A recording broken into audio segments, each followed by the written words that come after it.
There's no scientific consensus as to what causes Alzheimer's disease, but there are two absolute facts researchers can't ignore. Those with Alzheimer's have a weak and leaky blood-brain barrier, the brain's protective mechanism. And those same brains contain large amounts of a known neurotoxin, aluminum. Hopefully you watched part 1 of this video and it opened your eyes to the possibility that protecting your brain from neurological disease may work a lot like protecting your heart from heart disease. So if you're on the same page as me, the next step is learning how to do that. Hi, I'm Danny Curtin. Thank you for joining me today. Taking a proactive approach to protecting your brain is not that complicated, as long as you stick to 3 overarching principles. Protect the blood-brain barrier, avoid unnecessary exposure to aluminum, and keep your body's detox pathways functioning well. But rather than thinking about these systems one by one, there are actions you can take that strengthen at least 2, if not 3, at the same time. One of those actions is quality sleep. Sleeping well isn't just about feeling refreshed the next day. It's also about mind and body repair. And I'm specifically talking about deep sleep, because that's when the brain cleanses itself. The brain consumes more energy than any other organ, which means metabolic waste is constantly being produced. Just think what it feels like when you lift weights. As you perform reps, you can feel the waste or lactic acid begin to build up. That's when you feel the burn.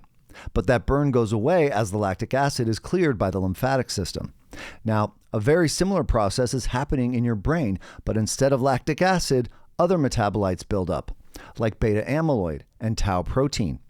These metabolites accumulate throughout the day and are finally cleared by the glymphatic system during deep sleep, which cleanses the brain and lowers one of the most damaging enemies of the blood-brain barrier, inflammation.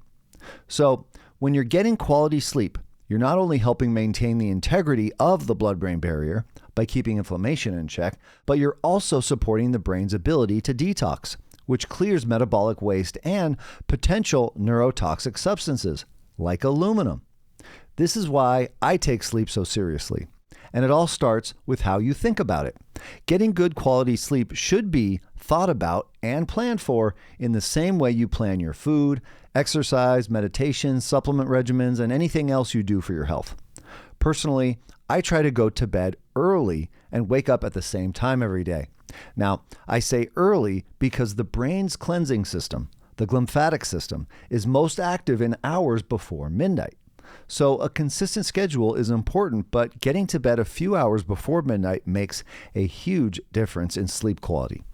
I also try to limit exposure to bright screens a couple of hours before bed.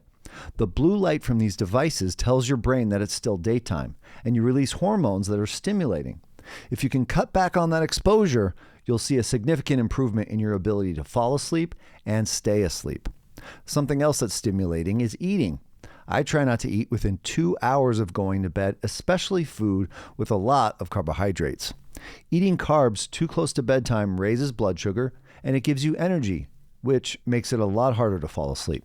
And eating late in general makes your body stay active during digestion, so that's going to wake you up too. And finally, if you need a little more help, I'm partial to 2 very inexpensive supplements. I've found that low-dose melatonin works very well, somewhere between 100 micrograms and 1 milligram. Now, some people don't tolerate melatonin well, but it's usually because they're taking way too much. A typical supplement serving of melatonin supplies anywhere from 3 milligrams up to 25 milligrams, which can easily leave you feeling groggy. Melatonin isn't meant to knock you out like a sleeping pill. It works better as a timing signal, so taking a small dose, 2 to 3 hours before going to sleep, will help you get your circadian rhythm back on track, and you'll be able to achieve an early and consistent sleep schedule. I also like the amino acid glycine. It's very calming, it makes it easy for me to fall asleep quickly, and it even relaxes the bladder. So for anyone that wakes up during the night to use the bathroom, glycine may help reduce that urge. After sleep, we come full circle to physical activity, another place where multiple protective mechanisms come together. As we talked about earlier, exercise produces lactic acid, which most people think is just a waste product. But now we know it feeds the brain because it can use a form of lactic acid as alternative fuel when glucose is low. Lactic acid has also been shown to act as a natural chelator, binding to certain metals like lead and aluminum. And exercise does something else. It improves circulation. Better circulation delivers more oxygen and nutrients while also allowing waste products to be moved out.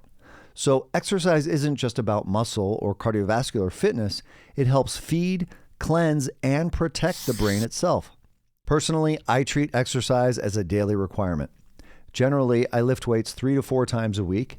I mix in cardio on the off days, and if I'm short on time, at the very least, I'm going to get at least a 20 to 60 minute walk in. The goal isn't extreme training or to never miss a workout. The goal is to move daily on a consistent basis.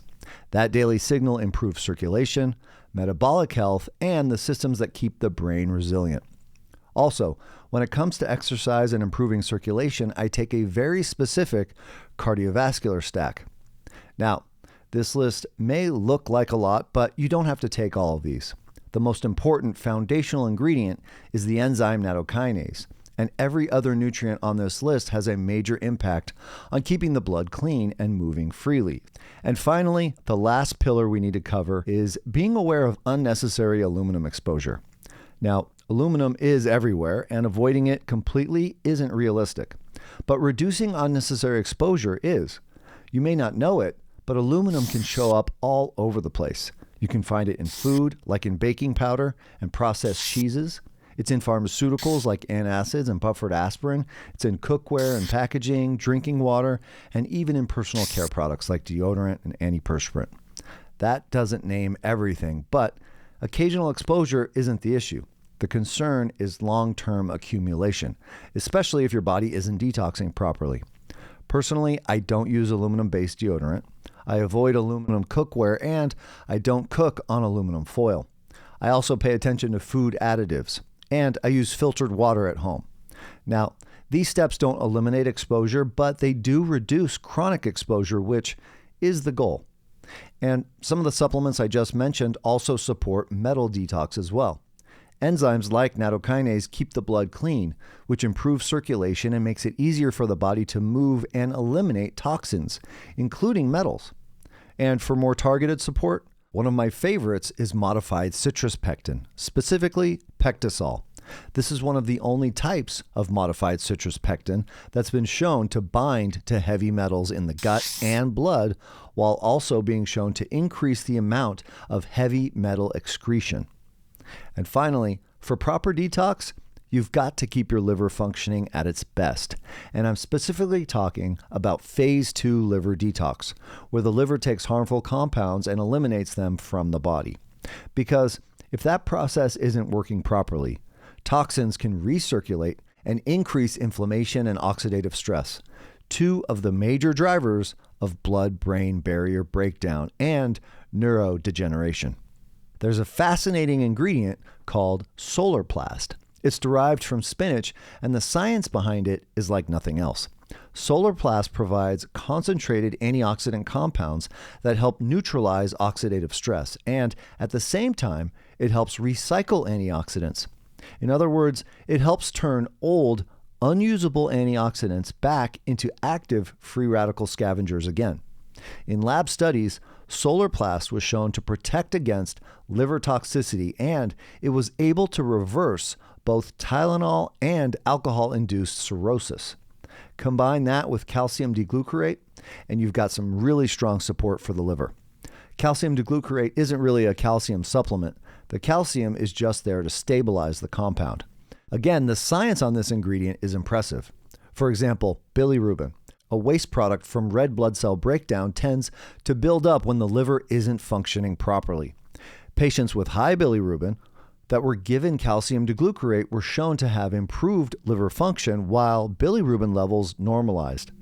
Now, none of these supplements replace the fundamentals, but when you pair them with quality sleep, consistent movement, healthy circulation, and reduced toxin exposure, they become powerful tools, making your body more resilient and giving your brain the best chance to stay sharp, protected, and performing at its best for the long haul.